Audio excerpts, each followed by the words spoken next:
E aí, pessoal, se vocês estão curtindo esse bate-papo sobre análises químicas, né, análises instrumentais, nós já conversamos sobre fluorescência, conversamos sobre ICP, e aqui Davi continua comigo, vamos bater um papo agora sobre absorção atômica.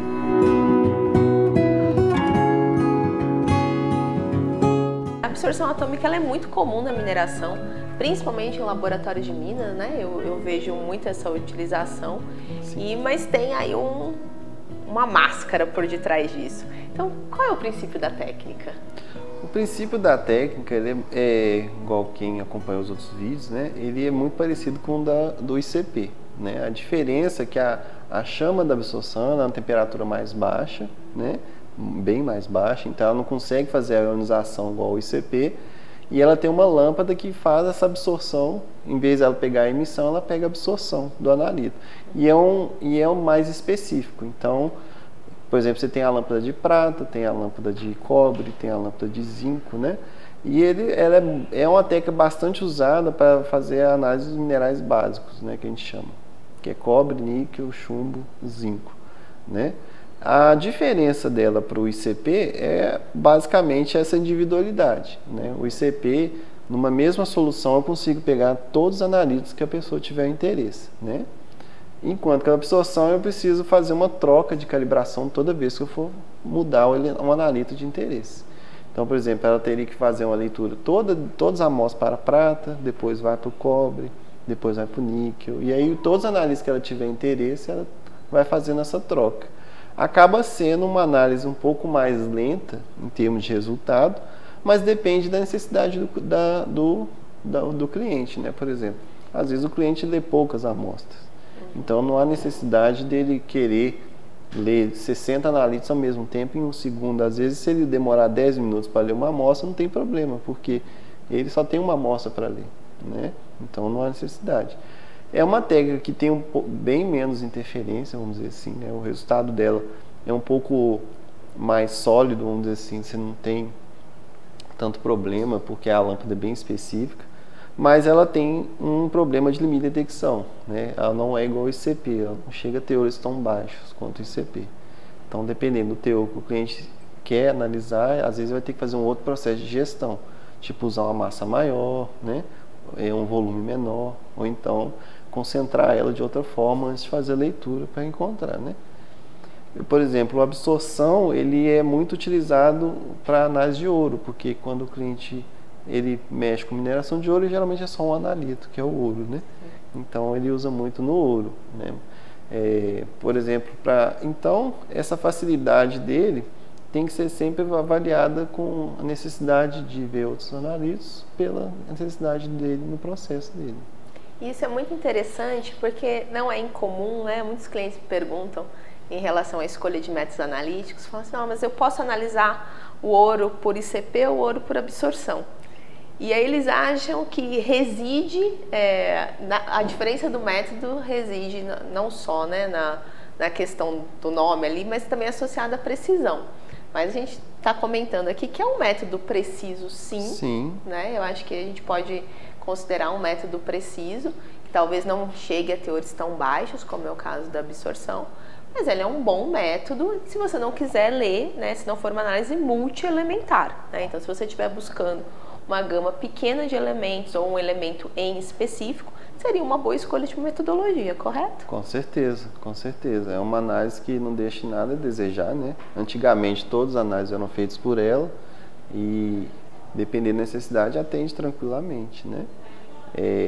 Então, como é que eu falo? A precisão é a mesma.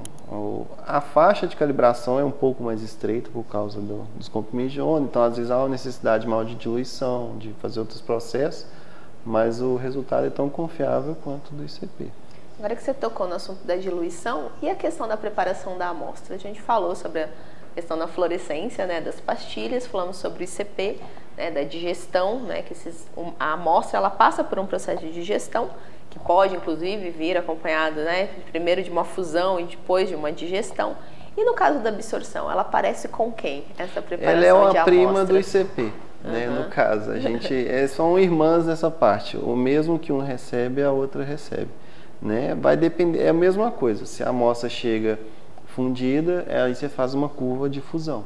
Se ela pega uma amostra mais ácida, aí vai depender do teor ácido e do meio. É o mesmo processo, né?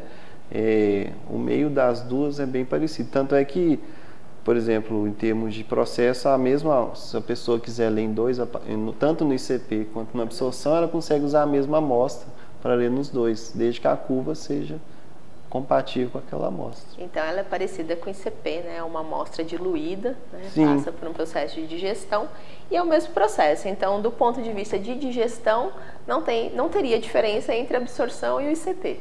Não. Pode usar a mesma amostra, sem problema. Em relação a interferentes, você disse que é uma metodologia... A interferência dela como é que eu falo? Não é tão visível, não. Como é que eu digo?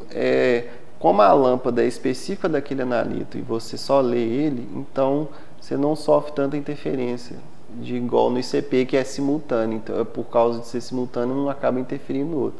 No caso ali, não. Ele só vai ler o comprimento de onda específico do analito e vai fazer aquela absorção. Então, em termos de interferência, é mínima. São casos bem excepcionais assim, que acontece.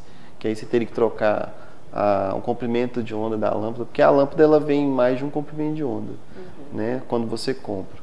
Por exemplo, você compra o ferro e te dá 3 comprimentos de onda para usar. Aí você escolhe aquele que tem mais adequado com a sua matriz, né?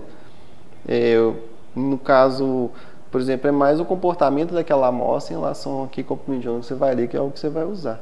Então, a sua matriz ainda define, né? Continua definindo o seu sentido da calibração, mas é mais por causa da afinidade mesmo com a da matriz, com o comprimento de onda, assim. A questão da matriz a gente nunca vai escapar, nunca né? Foge. Não tem como. A gente tem que conhecer o material, tem que saber o que precisa em relação, né? Qual que é o objetivo em relação àquela análise para bem escolher uma análise. Exatamente. Você pontuaria como desvantagem o tempo de leitura? O que você acha que seria uma desvantagem? Não, o tempo de leitura da absorção.